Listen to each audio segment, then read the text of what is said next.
ನಮಸ್ಕಾರ ಫ್ರೆಂಡ್, ಮರಳಿ ಬರದ ಪತ್ರ ಕೊನೆಯ ಎಪಿಸೋಡ್. ಬನ್ನಿ ಶುರು ಮಾಡೋಣ. 48ನೇ ಪತ್ರದ ಒಂದು ಸಾಲು. ಮೀರಾ ಪುಸ್ತಕ ಬರೆದ ಮೇಲೆ ಅವಳ ಜೀವನ ಬದಲಾಯಿತು. ದೇಶ ವಿದೇಶದಿಂದ ಸನ್ಮಾನ, ಅವಾರ್ಡ್, ಹಣ ಎಲ್ಲ ಬಂತು.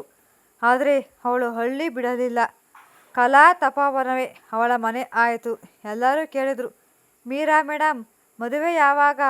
ಅವಳು ನಗುತ್ತಾ ಹೇಳುತ್ತಿದ್ದಳು, ಆಗಿದೆ 4 ವರ್ಷದ ಹಿಂದೆಯೇ ಒಬ್ಬ ಹುಡುಗನ ಜೊತೆ. ಅವನ ಹೆಸರು ಅರ್ಜುನ್. ಅವನು ಈಗ ನನ್ನ ಪ್ರತಿ ಕಥೆಯಲ್ಲೂ ಇದ್ದಾನೆ, ಪ್ರತಿ ಮಗುವಿನ ಚಿತ್ರದಲ್ಲೂ ಇದ್ದಾನೆ. ಇನ್ನೇನು ಬೇಕು ನನಗೆ ಎಂದಳು. ಅರ್ಜುನನ 48ನೇ ಪತ್ರದಲ್ಲಿ ಕೊನೆಯ ಪ್ಯಾರಾದಲ್ಲಿ ಒಂದು ಸಾಲು ಇತ್ತು. ಅದನ್ನು ಮೀರಾ ಮೊದಲು ಓದಿರಲಿಲ್ಲ. ಅಳು ಜಾಸ್ತಿ ಆಗಿ ಪೇಜ್ ಅಂಟಿಕೊಂಡಿತ್ತು. ಒಂದು ದಿನ ಕಲಾ ತಪೋವನ ಸ್ವಚ್ಛ ಮಾಡುವಾಗ ಆ ಪೇಜ್ ಬಿಡಿಸಿತು. ಅಲ್ಲಿ ಬರೆದಿತ್ತು, ಮೀರಾ, ಒಂದು ವೇಳೆ ನಾನಿಲ್ಲದಿದ್ದರೆ ನಮ್ಮ ಹಳ್ಳಿಯ ಕೆರೆ ಬತ್ತಿ ಹೋಗಿದೆ. ಮಕ್ಕಳಿಗೆ ಕುಡಿಯೋ ನೀರಿಲ್ಲ. ನಾನು ಕೂಡಿಟ್ಟ ದುಡ್ಡು, ನಿನ್ನ ಪುಸ್ತಕದ ರಾಯಲ್ಟಿ ಎಲ್ಲ ಸೇರಿಸಿ ಕೆರೆಗೆ ನೀರು ತಂದು ಬಿಡು. ನನ್ನ ಸಮಾಧಿ ಮೇಲೆ ಹೂವು ಬೇಡ. ಆ ಕೆರೆಯಲ್ಲಿ ಒಂದು ದೋಣಿ ತೇಲಾಡಿದರೆ ಸಾಕು. ಮೀರಾಳಿಗೆ ಶಾಕ್ ಆಯಿತು. ಅರ್ಜುನ ಸಾಯ 2 ದಿನ ಮುಂಚೆ ಕೂಡ ಹಳ್ಳಿಯ ಬಗ್ಗೆ ಯೋಚಿಸ್ತಿದ್ದ. ಮುಂದಿನ 2 ವರ್ಷ ಮೀರಾ ಮಾಡಿದ್ದೇನು ಗೊತ್ತಾ? ಪುಸ್ತಕದ ಎಲ್ಲ ದುಡ್ಡು, ಅವಾರ್ಡ್ ಹಣ, ಅರ್ಜುನನ ಕೂಡಿಟ್ಟ ಹಣ 2 ಲಕ್ಷ ಆಯಿತು. ಅರ್ಜುನ್ ಜಲಧಾರೆ ಯೋಜನೆ ಶುರು ಮಾಡಿದಳು. ಬತ್ತಿ ಹೋಗಿದ್ದ ಕೆರೆಗೆ 5 ಕಿಲೋಮೀಟರ್ ದೂರದಿಂದ ಪೈಪ್ಲೈನ್ ತಂದಳು. ಕೆರೆ ತುಂಬಿತ್ತು. ಸುತ್ತಮುತ್ತ 10 ಹಳ್ಳಿಗೆ ನೀರು ಸಿಕ್ತು. ರೈತರ ಬೆಳೆ ನಿಂತಿತ್ತು. ಈಗ ಆ ಕೆರೆಗೆ ಹೆಸರು ಪ್ರೀತಿಯ ಕೆರೆ. ಮಧ್ಯದಲ್ಲಿ ಒಂದು ಸಣ್ಣ ದೋಣಿ ಯಾವಾಗಲೂ ತೇಲಾಡುತ್ತಿರುತ್ತೆ.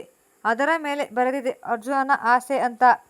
ಇನ್ನು ಕಲಾ ತಪೋವನದ ಮೊದಲ ವಿದ್ಯಾರ್ಥಿಯ ಕತೆ ಕೇಳು. ಅವನ ಹೆಸರು ಚಿಂಟು. ಅರ್ಜುನ್ ಕೈಯಲ್ಲಿ ಮೊದಲ ಬ್ರಷ್ ಹಿಡಿದ ಹುಡುಗ. ತಂದೆ ಕುಡುಕ, ತಾಯಿ ಕೂಲಿ. ಚಿಂಟು ಚಿತ್ರ ಬಿಡೋದ್ರಲ್ಲಿ ಜೀನಿಯಸ್. ಅರ್ಜುನ್ ಸತ್ತ ದಿನ ಚಿಂಟು 10 ವರ್ಷದವನು. ಅವನು 3 ದಿನ ಊಟ ಮಾಡಲಿಲ್ಲ, ಬರೀ ಅತ್ತ.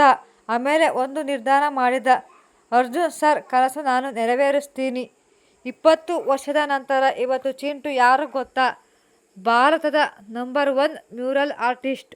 ಅವನ ಚಿತ್ರಗಳು ಪಾರ್ಲಿಮೆಂಟ್ನಲ್ಲಿ ಇವೆ, ವಿದೇಶದ ಮ್ಯೂಸಿಯಂನಲ್ಲಿ ಇವೆ. ಆದರೆ ಅವನು ಪ್ರತಿ ವರ್ಷ ಆಗಸ್ಟ್ 15ಕ್ಕೆ ಏನು ಮಾಡ್ತಾನೆ ಗೊತ್ತಾ? ಹಳ್ಳಿಗೆ ಬಂದು ಕಲಾ ತಪೋವನದ ಮಕ್ಕಳಿಗೆ ಉಚಿತ ಕ್ಲಾಸ್ ತಗೋತಾನೆ. ಮೊದಲು ಪಾಠ ಏನು ಗೊತ್ತಾ? ಬೋರ್ಡ್ ಮೇಲೆ ಬರೆದಿರ್ತಾನೆ, art is not about colour, art is about secrets. ಮೀರಾಗೆ ಈಗ 60 ವರ್ಷ. ತಲೆ ಪೂರೆಲ್ಲ ಬೆಳ್ಳಗಾಗಿದೆ. ಸಂಜೆ ಹೊತ್ತು ಅವಳು ಪ್ರೀತಿಯ ಕೆರೆ ದಡದಲ್ಲಿ ಕೂರುತ್ತಾಳೆ. ದೋಣಿ ನೋಡುತ್ತಾ ಒಂದು ಕವಿತೆ ಗುನುಗುತ್ತಾಳೆ. ನೀನು ಕೇಳಿದ್ದೆ ಮುಂದಿನ ಜನ್ಮದಲ್ಲಿ ಜೊತೆಯಾಗಿರ್ತೀಯ ಅಂತ. ನೋಡು ಅರ್ಜುನ್, ಈ ಜನ್ಮವೇ ಮುಂದಿನ ಜನ್ಮ ಆಗೋಯ್ತು. ನೀನು ದೋಣಿಯಾಗಿ ತೇಲಾಡ್ತಿದ್ದೀಯ, ನಾನು ನೀರಾಗಿ ನಿನ್ನ ಹೊತ್ತುಕೊಂಡಿದ್ದೀನಿ. ಇಬ್ಬರೂ ಸೇರಿ ಹಳ್ಳಿಗೆ ಜೀವನ ಕೊಡ್ತಿದ್ದೀವಿ. ಇದಕ್ಕಿಂತ ದೊಡ್ಡ ಪ್ರೀತಿ ಬೇಕಾ ಅಂತ ಮನಸ್ಸಲ್ಲಿ ಅಂದುಕೊಂಡಳು. ಗಾಳಿ ಬೀಸಿದಾಗ ಕೆರೆಯ ನೀರು ಅಲೆ ಅಲೆಯಾಗಿ ದಡಕ್ಕೆ ಬಂದು ಮೀರಾಳ ಕಾಲು ತೊಯಿಸುತ್ತೆ.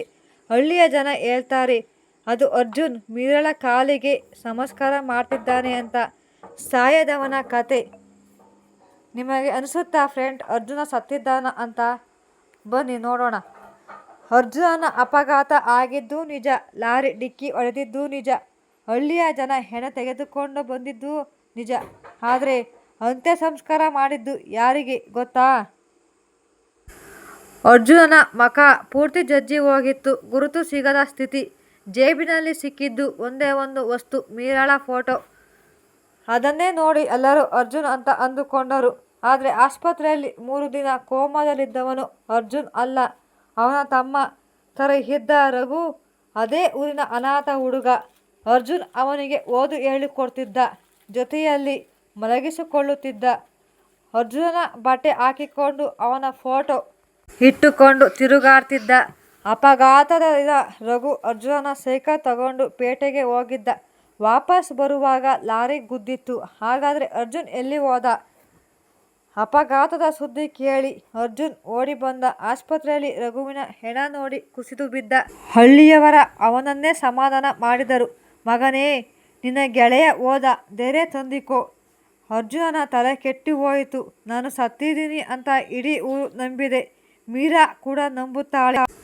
ಅವಳು ಅತ್ತರೂ ಪರವಾಗಿಲ್ಲ, ಆದರೆ ನಾನು ಬದುಕಿದ್ದೀನಿ ಅಂತ ಗೊತ್ತಾದರೆ ಅವಳು ಎಲ್ಲ ಬಿಟ್ಟು ಓಡಿ ಬರುತ್ತಾಳೆ. ಅವಳ ಕನಸು, ಅವಳ ಭವಿಷ್ಯ ಎಲ್ಲ ಹಾಳಾಗುತ್ತೆ. ಅದೇ ತಕ್ಷಣ ಅವನು ಒಂದು ನಿರ್ಧಾರ ಮಾಡಿದ. ಅರ್ಜುನ್ ಸತ್ತೇ ಹೋಗಲಿ.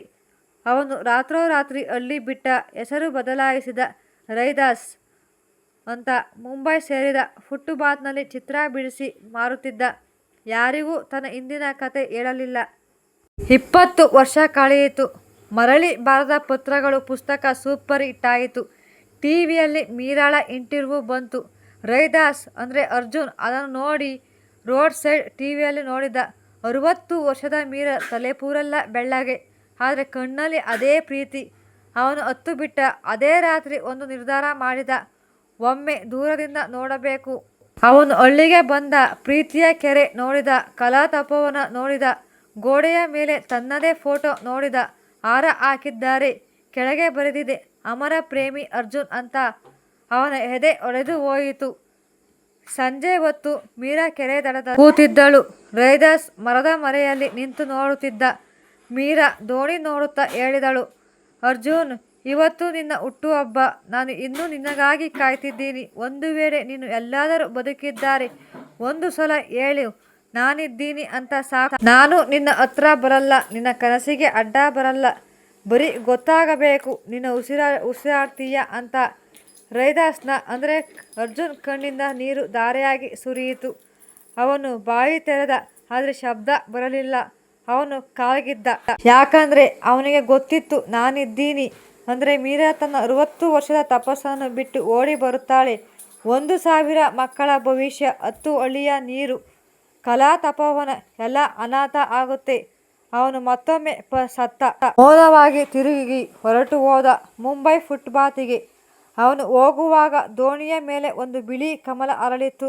ಮೀರಾ ಅದನ್ನು ನೋಡಿ ನಗುತ್ತಾ ಹೇಳಿದ್ದಳು, ಬಂದಿದ್ದೆ ಅಲ್ವಾ ಅರ್ಜುನ್, ಗೊತ್ತಾಯಿತು ನನಗೆ. ಹೋಗು, ಸುಖವಾಗಿರು. ನನ್ನ ನಮಸ್ಕಾರ.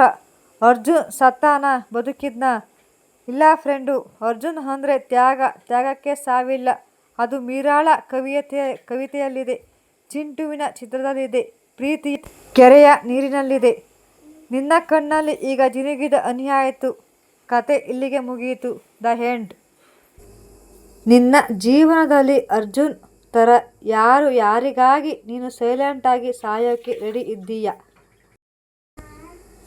ಚಿಂಟು ಅಂದ, art is not about colour, art is about sacrifice. ಕತೆ ಮರಳಿ ಬರದ ಪತ್ರ ಎಂಡ್. ಇಷ್ಟ ಆಯ್ತಾ? Subscribe, comment, share. ಮತ್ತೊಂದು ಕತೆ ಕಮಿಂಗ್ ಥರ್ಸ್ಡೇ 7 AM.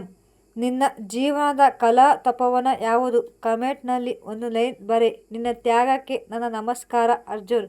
ಇನ್ನೊಂದು ಕಥೆಯೊಂದಿಗೆ ಭೇಟಿಯಾಗೋಣ. ಧನ್ಯವಾದಗಳು.